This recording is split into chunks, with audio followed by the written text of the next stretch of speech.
Uncle আমরা আজকে আসছি, এটা হচ্ছে আপনার মনিরামপুর, তাই না? হ্যাঁ, মনিরামপুর 7 নম্বর খেদাপাড়া হেলাঞ্চি গ্রাম। হেলাঞ্চি গ্রাম। আচ্ছা, এখানে আঙ্গুর বাগান দেখতে আসি। আর দুঃখের বিষয় হচ্ছে যে এখন আঙ্গুরের সিজন না। এইটা আঙ্গুর দেখা যাবে হচ্ছে আপনার হচ্ছে বৈশাখ মাসে, তাই তো? বৈশাখ মাসে যদি আসেন তাহলে সবাই আঙ্গুর যে বাগান আঙ্গুর দেখা যাবে আপনার ফাল্গুন থেকে শুরু, চৈত্র বৈশাখ মাসে খাওয়ার উপযুক্ত আসি যাবে। বৈশাখের এক সপ্তাহ পরের থেকে খাওয়ার উপযুক্ত আসি যাবে, তখন অলওয়েজ বাগানে পাকা ফল থাকবে।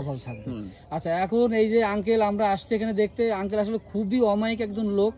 এই যে আমরা আসছি, আমরা ফোন দেওয়ার সাথে উনি অনেক দূরত্বে ছুটে আসছে, আমরা অনেক খুশি হয়েছি আসলে। উনি খুব ভালো মনের মানুষ। তা যাই হোক, এখন আমরা আঙ্গুর দেখতে পারিনি, কিন্তু বাগান আছে এখনো। এবং উনি যে বিস্তারিত বললো, আসলে অনেকে কিন্তু এখানে এসে ভিডিও করে নিয়ে গেছে, তাই না? হ্যাঁ, ভিডিও নিয়ে গেছে, চারাও নিয়ে গেছে। হ্যাঁ, এখান থেকে চারা নিয়ে গেছে আমার ক্ষেতের থেকে আঙ্গুর, এবং চারা ক্ষেতের থেকে বিক্রি শেষ হয়েছে। এই আঙ্গুর বাগান আপনি কত সালে শুরু করেছেন? আঙ্গুরটা শুরু করেছি আমি 23 সালে। হ্যাঁ, 23 সালে যে জাত আমি লাগাইছি সেটাও কাটি দিয়ে জ্বালানি বানাইছি, তারপরে যে জাত লাগাইছি সেটাও কাটি জ্বালানি বানাইছি। এইবার আমি এটা সফল হয়েছি। এটা হচ্ছে বাইকুনুর। আলহামদুলিল্লাহ, আল্লাহর রহমতে এইটা সফল হয়েছে, তাই তো? হ্যাঁ। আচ্ছা, আমরা তাহলে আজকে আঙ্গুর দেখতে পেলাম না, ইনশাআল্লাহ আগামীতে আমরা আসবো। আর মানে আঙ্কেলকে অনেক ধন্যবাদ যে উনি খুব গুরুত্ব সহকারে আমাদেরকে দেখানোর ব্যবস্থা করে দিয়েছেন, এই জন্য ওনার কাছে আমরা কৃতজ্ঞ। আর আসলে এরপরে যখন আঙ্গুর হবে ইনশাল্লাহ আমরা কথা দিচ্ছি আসবো, দেখে দেবো, এবং আমরাও আঙ্গুর আপনার এখান থেকে মানে গাছ থেকে কিনে নিয়ে সংগ্রহ করে খাবো আর কি। তো আসলে আপনার এই উদ্যোগটা মানে প্রশংসনীয়। বাংলাদেশের বুকে আপনি একজন একটা মানে ভালো উদ্যোক্তা। যদি ঘরে ঘরে এইভাবে আঙ্গুর চাষ হয় তাহলে কিন্তু সেটা সম্পর্কে আমি বলেছি। আমি ঘরে ঘরে আঙ্গুর চাষ, ধরেন এখন বর্তমান আমাদের দেশের যুবকরা লেখাপড়া শেষ করে অনার্স মাস্টার্স কমপ্লিট করে বেকার অবস্থায় তারা কিন্তু রানিং এ ঘুরে বেড়াচ্ছে চাকরির জন্য। এরা কিন্তু দিশেহারা। আর পক্ষান্তরে আর যারা আছে তারা বিদেশে যাওয়ার জন্য, মানে আয়ের উদ্দেশ্যে বিদেশে যাওয়ার জন্য তারা পাগল পারা হয়ে আছে। এখানে আর্থিক ব্যাপার দেখা যাচ্ছে, অনেক সময় মায়েরও যাচ্ছে, অনেক সময় যাইতে পারতেছে, কেউ সফলতা হইতে পারতেছে, কেউ পারতেছে না।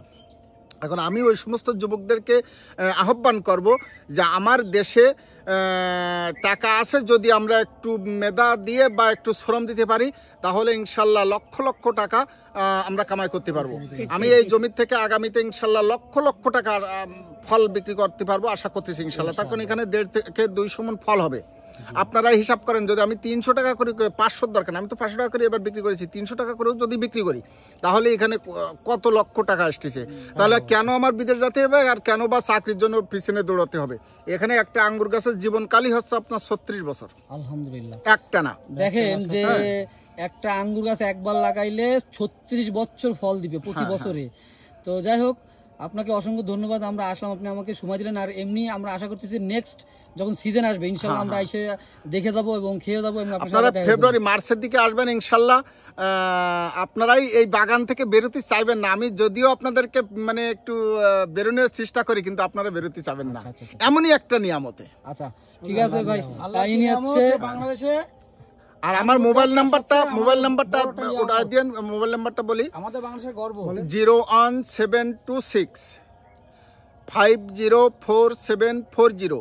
আরেকবার বলি, 01726 504740। আচ্ছা, একটা কথা বলি, যদি কেউ চারা নিতে চায় বা আপনার কাছে প্রশিক্ষণ নিতে চায়, সেই ব্যবস্থা করে রেখেছেন? অবশ্যই। আচ্ছা, তাহলে সবাইকে বলবো যে যদি আপনারা এখানে তার কাছে ট্রেনিং নিতে চান, মানে শিখতে চান বা তার কাছে চারা সংগ্রহ করতে চান, চলে আসবেন আর তার মোবাইলে ফোন দিয়ে বিস্তারিত জানতে পারবেন। উনি আসলে, ওনার নাম হচ্ছে জিয়াউর রহমান। উনি আসলে সত্যিকার একটা অমায়িক একটা লোক।